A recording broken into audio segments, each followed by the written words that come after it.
Maraming salamat sa nakagagalak at nakakalusog na puso.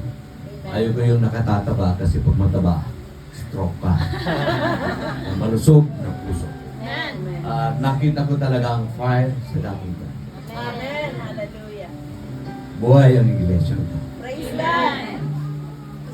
You know, ang isang tinitingnan na isang buting pastor, pastor, makikita mo ang buong pamilya naglilingkod sa Diyos. Amen. Kayo yun. Praise God. Glory to God. Nakakagalak na ako ay inyo naimbita. Pangalawang bisis kaya hindi ko na natanggihan. At sakto naman kasi na ang aming panambahan ay hapon. So sabi ko, okay, baka magtampo na itong kapatid ko. So sabi ko, okay, pupunta ako. Naniniwala po ako na ang bawat isa ay kakatagpuin ng Diyos ayon sa sukat ng inyong pangangailangan. Amen. Agree ba kayo ron? Yes. Okay, ito po, in behalf of Proclaimers of Christ's Word Incorporated, kami po ay tatayo by faith in God's glory. Kasi alam niyo po, simple lang ang message na pinireword ko. Meron po yung mga matataas, malalalim na turo na baka kayo malulod. Kasi sabi ni Paul, sapat na ang ilang mga salita na naiintindihan ng aking harap. Kaysa yung mga matataas na salita na walang life application. No? Dito po ang labanan bilang isang mananampalataya. Yung preaching and doing what you preach. Kailangan buhay na patutuo tayo. Amen. Amen? Especially doon sa mga kabataan, sabay mga kabataan. Yun mas bata pa sa inyo. Hindi ko ituturo kasi maaga ako dito. Yan ang maganda sa maaga ka na pupunta if you are invited to speak. Mas magandang maaga ka. Kasi nakikita mo na ang situation doon, nakakapag-pray ka na, nalilibre ka sa almusal. Yan ang maganda doon eh. Amen po ba? O diba? Nasnaon na ako sa inyo. Kaya lang, yung mga luto nyo, hindi ko natikman, na yun ko titikman after the service. Pero hindi ko po may mapangako na mag-i-step kami mag-asawa kasi hahabol po kami sa gawa. Amen. Nawa ay makarating ako doon na stay kami mag-asawa Amen. para naman sa pagbiling ko din doon sa iglesia ko nagkatiwala sa inyo. You know, sinacharge ko sa inyo yung Joshua chapter 24, verse 15. It operates sa inyong pamilya. At bawat pamilya pa dyan ay mangyari na pamilya ay itinataas ang Panginoon sa inyo. Amen. Shout for joy! Hallelujah!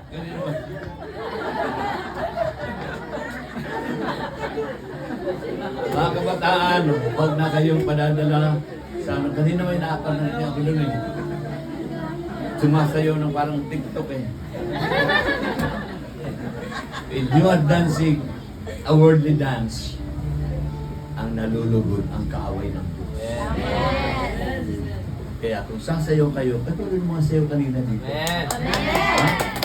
Kahit medyo nagkatanggal-tanggal yung ibang taon dito, para kay Lord naman. Amen ba? Kaya ako'y napapasalamat sa pagpapagitan. Nung araw, ako po ay dating seaman.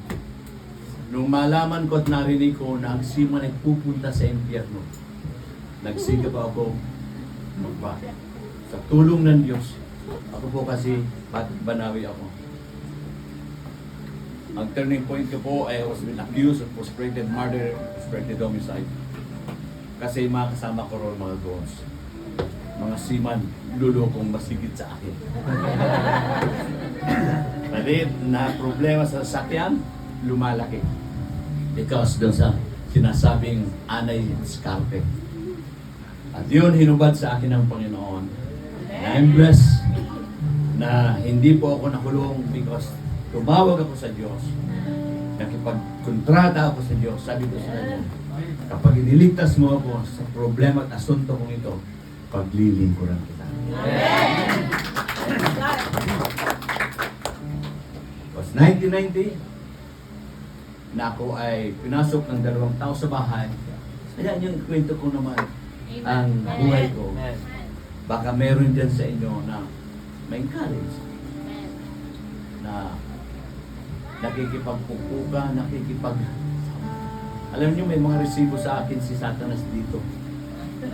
Dito, dahil sa katamaran mag-ilag. Lasing eh. At mayroon ditong resibo si Satanas. May tatak ako dyan. Oh my God, Master. Kasi ang pangarap ko noon, kilalinin ako, tatakutan ako, napag-utos ko, kilos agad sila. Kaya, I thank God, ang Diyos ang nagbabago. Naghuhugot sa dilim at dinadala sa iwan. At tayo yun. You can shout with a loud voice, with joy!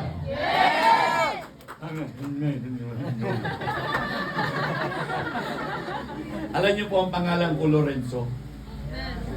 At sinabi ko, Lord, allow me na alisin ko yung umitong ko, alisin ko para magtunog naman important, Lawrence. But let me define it, Lawrence. When the law of God reigns in me, my life was being changed. At may naghihintay na langit. Kaya walang atrasan. Fight sa Panginoon. Para sa Panginoon. Amen. Hindi pala fight sa Panginoon. Kasi nilalabanan mo ang Panginoon. Hindi. Fight for the joy. Para sa Panginoon. Amen. So, para maranasan natin ang kagalakan, magsisigaw tayo ng nakataas noo sa pagdating ng Panginoon o dito pa man sa panahon na ito. Amen. Meron dapat na gagawin tayo. Amen. Alam niyo ba yung kanta niya? I'm dreaming of a white Christmas. Pwede ba? Sige, tayo sa bala.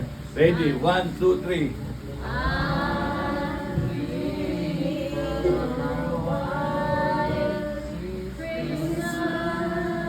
Teka. Parang ano yan ah? Parang yung pasyon pag-abring. Tawag sa akin, pasyon lang. Pasyon. Ano yan? Bigyan niyo man ng buhay. Ready? 1, 2, 3.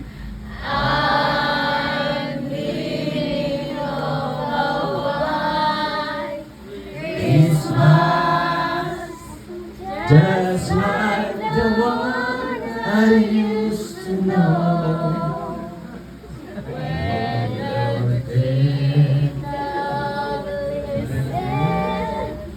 And children they send to hear Savior and the snow. I'm dreaming Christmas. Ito nasa likod. Just like the one I used to know. Tuloy niyo.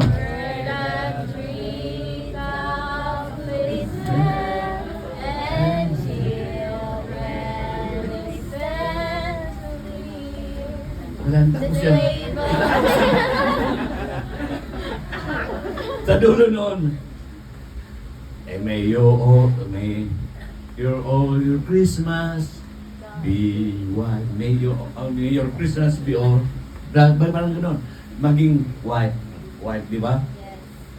I-analyze ko po yung, pinalitan ko yung I'm dreaming of a right Christmas. Amen. Because most, karamihan, even believers sometimes,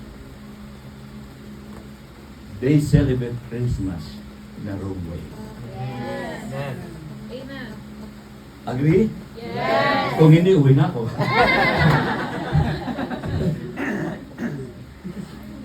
We must know. 5 points, maybe 4 points lang bibigay ko sa inyo. Ang text po natin ay makikita sa aklat ng Mami, please, may salamin kumontra. Excuse me.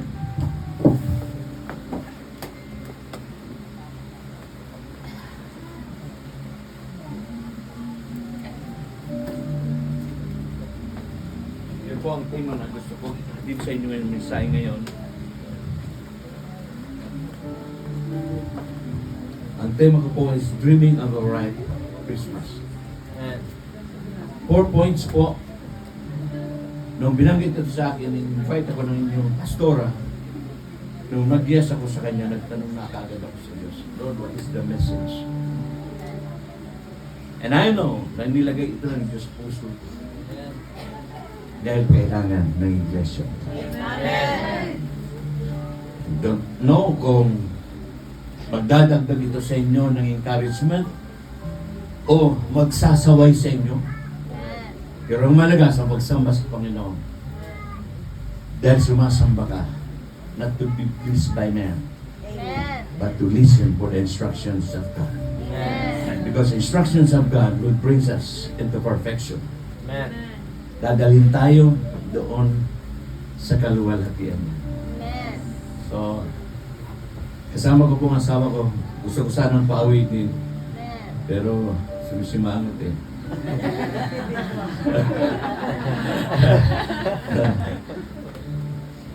So, our text is Matthew chapter 2, beginning 1, ang aking babasahin hanggang 12. Si Jesus ay pinanganak sa Bethlehem ng Judea noong kapanahonan ni Haring Herodes. Nung dumating sa Jerusalem ang ilang pantas mula sa silangan at nagtanong-tanong doon, nasaan ang pinanganak na hari ng mga Hudyo? Nakita namin sa silangan ang kanyang tala at naparito kami upang sambahin siya. Meron pong revelation dyan sa word na yan. Mamaya usapan natin yan. Verse 3, nang nabalitaan ito ni Haring Herodes, siya'y naligalig, gayon din ang buong Jerusalem. Kaya tinipon niya ang lahat ng punong saserdote at mga eskriba sa Israel at itinanong sa kanila kung saan ipinanganak ang Mesiyas. Sa Bethlehem po ng Judea. Tugon nila, ganito ang sinulat ng propeta. At ikaw, Bethlehem, sa lupain ng Judea ay hindi kahuli sa mga pangunahing bayan ng Huda, sapagkat sa iyo'y lilitaw ang isang pinuno na mamamahala sa aking bayang Israel. Nang mabatid ito, lihim na pinatawag ni Herodes ang mga pantas at itinanong kung kailan lumitaw ang tala. At pinalakad niya sila patungo sa Bethlehem matapos pagbilinan ng ganito. Humayo kayo at inyong hanaping mabuti ang sanggol. Kapag inyong natagpuan, ipalita ninyo agad sa akin upang ako may makasamba sa kanya. Verse 9, at lumakad na nga ang mga pantas, muli silang pinangunahan ng talang nakita nila sa silangan hanggang sa sumapit ito sa tapat ng kinaroroonan ng bata. Gayon na lamang ang galak ng mga pantas nang makita ang tala. Verse 11, pagpasok sa bahay, nakita nila ang bata sa piling ng kanyang inang si Maria. Lumapit sila at nagpatira pa at sinamba ang bata. Binuksan nila ang kanilang mga sidlan at inihandog sa kanyang dala nilang ginto, kamangyan at mera. Nang sila'y pabalik na, last verse, sinabi sa kanila ng Diyos sa pamamagitan ng panaginip na huwag nang silang magbalik kay Herodes, kaya nag-iwan na sila ng landas pauwi. Palakpakan niyo po ang salita ng Diyos. Palakpak lang para sa akin yun.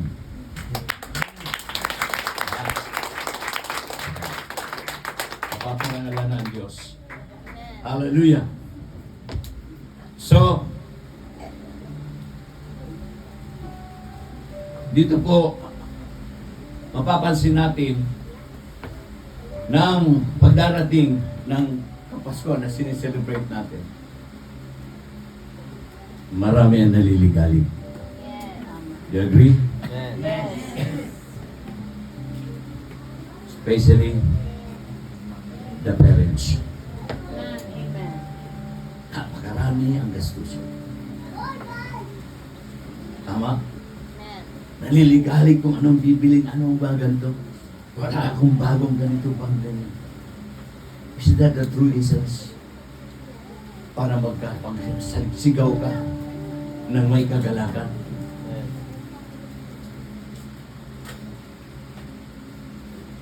Gastusin. At kung minsan, parang binati kita ng Merry Christmas, you're obliged to give me a gift.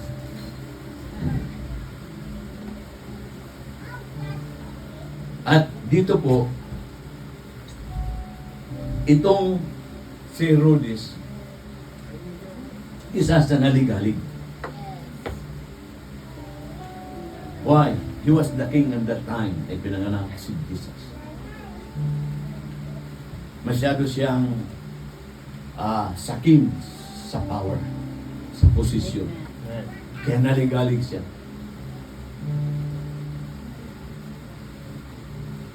At umaasa ako, wala man kayong bagong damit, magarang sapatos, hamon, o ano pa man na masarap, no? Pagkain sapag, ganyan. As long you have Jesus, Amen. you celebrate Christmas in the right way. Na nandun, nananalangin, nagpapasalamat, tulad ng ginagawa ninyo, ng mga testimonies ninyo. Alam nyo, na-encourage ako sa inyo, natutuwa ako sa inyo. Sa aming mga speaker, kapag ang isang iglesia na itataas ang kapurihan at dakilang pangalan ng Panginoon, nagbibigay yan ng encouragement, even we pastors in business. Amen. Why? The victory of this church is God's victory Amen. and my victory also. Amen. Because we're one in the Lord. Amen. Maaaring magkakaiba-iba minsan, pero dito natuwa ako kasi sa iglesia namin, wala akong pinatatayo na kayong pantalo na ginagamit ng Diyos. At especially siya na, I'm blessed. Yung ano mo sa gitara, tuwa ko. Amen. At hindi kayo nag-perform, you worship God. Amen. Maraming churches, nagiging buti wala dito pag kami yung babasagin ko. Yung bilog na... May disco ball. Alam mo sa amin, sorry, hindi ko